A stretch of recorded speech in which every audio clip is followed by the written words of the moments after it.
Hello friends, welcome once again to an exciting video. So today we are going to learn about serverless, right? So we are hearing a lot about serverless event-driven patterns, serverless microservices, lambdas and all, right? So today we will see what is serverless and how it is helpful in our project, and we'll understand and deep dive basically in serverless first. So this is going to be a full playlist on serverless and event-driven pattern. So I request you to please subscribe for an upcoming videos. We will see a complete project as well on event-driven and microservices. We will see how we can achieve it with infrastructure and with code, right? All these things. So let's get started on serverless. So first, let me ask you a question. Do you really think that serverless means we do not have servers? So basically, that's I would say that's a wrong assumption. So basically, serverless means you should not focus on the servers, basically, and you should be focusing on the code only, right? So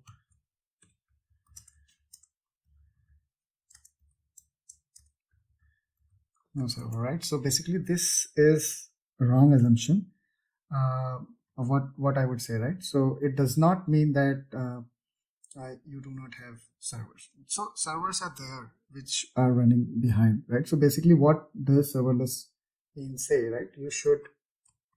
You need to focus on business logic, right? Basically code. So basically, how does this serverless comes into the picture, right? In the starting, we do not hear about serverless and all these things, right? So let's see what is the evaluation of serverless, right? So how serverless start going from start, right? So start to end, basically. So first, if you remember that whenever we need to develop anything, right? So we used to get the servers.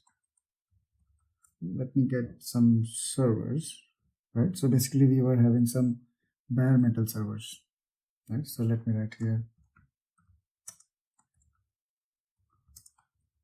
So basically we does not have anything on this, like we do not have OS or we do not have any kind of environment setup. We just having RAM, CPU, memory, hard disk and all those things. Then what we used to do, we used to install the OS on this, right? Like Windows or Linux, Windows less Linux, I would say, whatever. Mostly we used to install Linux server, and then the next steps comes into is, right, do the configurations for our project. Configuration of our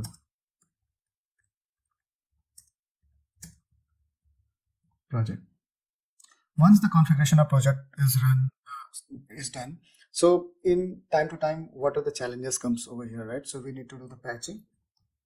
Again, we need to do some upgradation, right? One of the biggest challenges scaling, right? So basically you need to just set up another server identical, and basically the cost were the concern, right? So you need to buy the servers, then you need to configure, and it's running 24/7 even though the users were less. So the solution of this comes over here is kind of virtual machines, right? So if I would say this is bare metal server, then the solution for this comes into like virtual machines, and we know very famous virtual machines, right? Like on the AWS is EC2. So what problem does this EC2 solve, right? So this basically solves, so you mean to say the next part is EC2.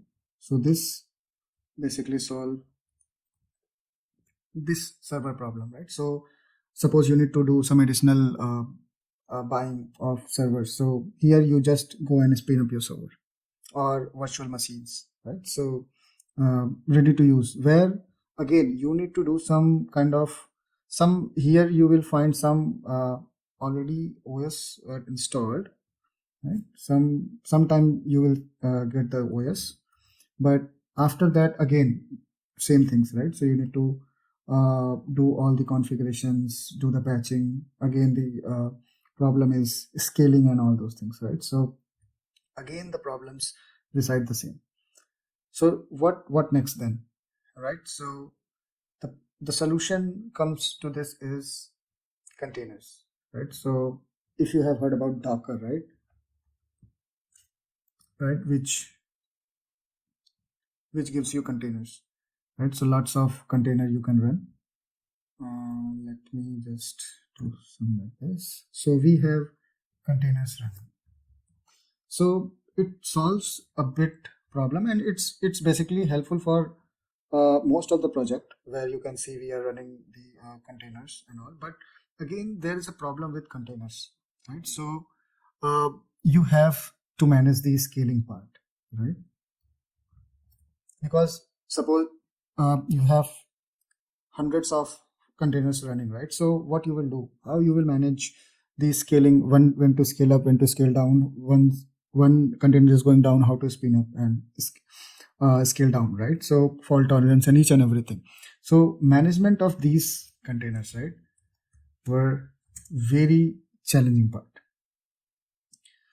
So again, what next? So what is the next part which help us, right, over here? So the next comes here, what we are waiting for, like serverless. So different cloud providers have different names. Basically, this is what called as function as a service.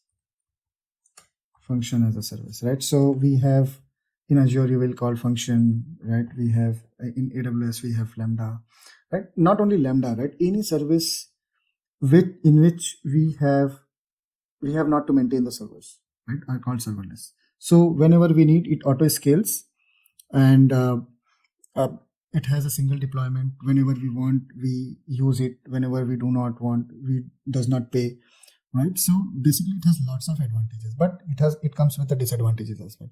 Like it has timeout, and then it is stateless. It has cold start. So we will see all these things like timeout, stateless, cold start in detail in upcoming videos where we will learn about Lambda. Lambda is a very big topic where we will see how we can use Lambda layers, how we can use this efficiently with S3s and other AWS services, right? So stay tuned for that. Let's move forward about serverless, right? So why someone should use serverless? So there are lots and lots of advantages in these days, right? Let's come up with some of the advantages of the serverless. Like very first thing is there is no server management, right? It has to be taken care by cloud provider. So first thing first, right? No server management. Next thing is it auto scales very quickly, right? And very important, right? So every business wants to save their money, right? They want more profit. So you will only pay when you will use it, and that's also very minimum, right? So we can say pay as you go. Another thing is it is very highly available, right? 24/7, you need not to worry about one thing is going down. So if one goes down, automatically another comes up, right? So it's highly available, right? Again, it's event driven. So again, event driven is a very big topic we will see in upcoming videos. Again, stateless in design, right? We will see this how it is helpful in microservices, right? So we have already seen evaluation of the serverless. What does it mean? Now let's see some real-time examples, right? So where it is helpful for us, right? So in which condition we will use it, why it is very helpful, right? So suppose we want to build an application which is used to share the photos, right, on like social media app. So like an Instagram, or you can say Snapchat, or you can assume any of the application which we want to build using this serverless technique, right? Or you can say serverless design. So what we will do, we will upload the image, right? So, and then we'll create a thumbnail, and then we'll extract the metadata. We'll save that in the database. We'll see how we can deliver our content with CloudFront. We'll see how we can scale from 10 users to the 10,000 of users very easily. We will see how we can save cost when there is no one is using it, right? So there are lots and lots of examples. Let's take this example. So suppose we have a client over here. We can say user, right? Suppose we have an user, right, who will upload the photo, right? So we'll see how it will evolve. So let's see very typical thing, right? Very generic. So first user is there, he is having the photo, then he will upload to the API gateway, right?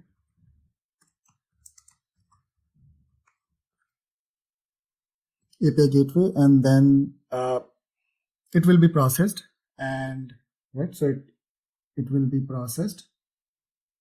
Let's take a typical architecture. We'll go and deep dive in it, right? So process it, and then we have a database. We have a database which will store our data. All right. So now let's design this using the serverless architecture, right? So first thing first, we have a user. Now we have talked about how we will receive this, right? So how the API gateway is going to help us, right? So we have API gateway in AWS. So we'll go in depth again. So I'm just taking it very high level to just explain you how serverless is going to help you in the designing. So suppose we have an API gateway. We'll go in detail, means how the API gateway will work, right? How to design the API or how we'll configure it. Then once, like what is the purpose of API gateway, right? Right, to design the APIs basically, right? Like slash upload or some slash all those things. So next we have Lambda. Why Lambda, right? So again, I forgot to tell you about Lambda, right? One very important thing to tell, right? So these functions gives you flexibility to write the code, right, directly. You need not to worry about the infrastructure, what is underlying in this and all. And it gives you flexibility to use any language you want, right? Any language. Like if you know Node.js, or if you know Python or .NET, right? So it gives you lots and lots of flexibility which you can use it, right? So you need not to worry about the language or the team which they know, right? So let's start building it. Right, like suppose this function just gets the upload function. Right? We'll go in depth. We'll try to make this project, right, or even more interesting projects. Right, it uploads the photo, right, and suppose multiple users are. Let's go one by one. It upload the photo, and then we have to store the photo. So let's have some storage. We have S3 storage, right? Once it is processed, it will store it in the S3 bucket, and then again we have some Lambda, right, to resize it. We have some logic which have the resizer. You can say it will. This is storage.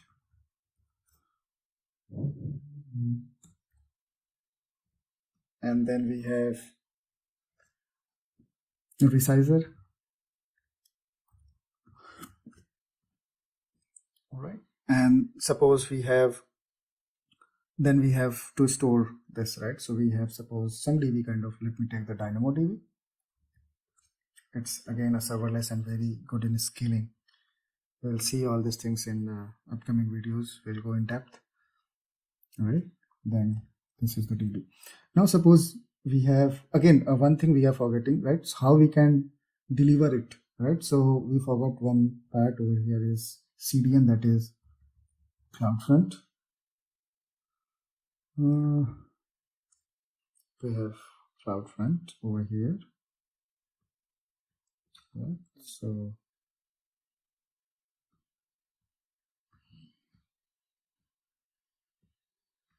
this is CDN, right? So now suppose the number of users keep growing over here, right? So again, CDN is here to serve it, but but we need to scale our this infrastructure as well, right? So suppose one function is busy processing one photo, right? So one upload. So it will automatically scales up like this.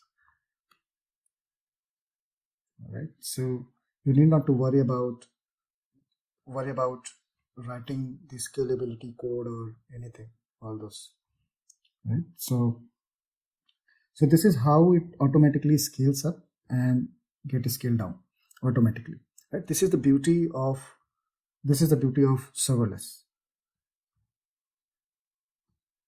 Again, this will again scale up automatically, right? So this is the beauty of scaling up and scaling down the serverless thing. So this is why these days serverless are very popular. So one thing I would request, right? So we'll keep sharing more codes and more video examples, right, for this. And yeah, so if you like this, I would request you to please subscribe so that you do not miss the upcoming videos. More upcoming videos. Each and every video will be having some kind of practical examples or real-time scenarios, and all those. We'll be coming up with system design as well, so stay tuned. Thanks for watching. Have a great day. Bye-bye.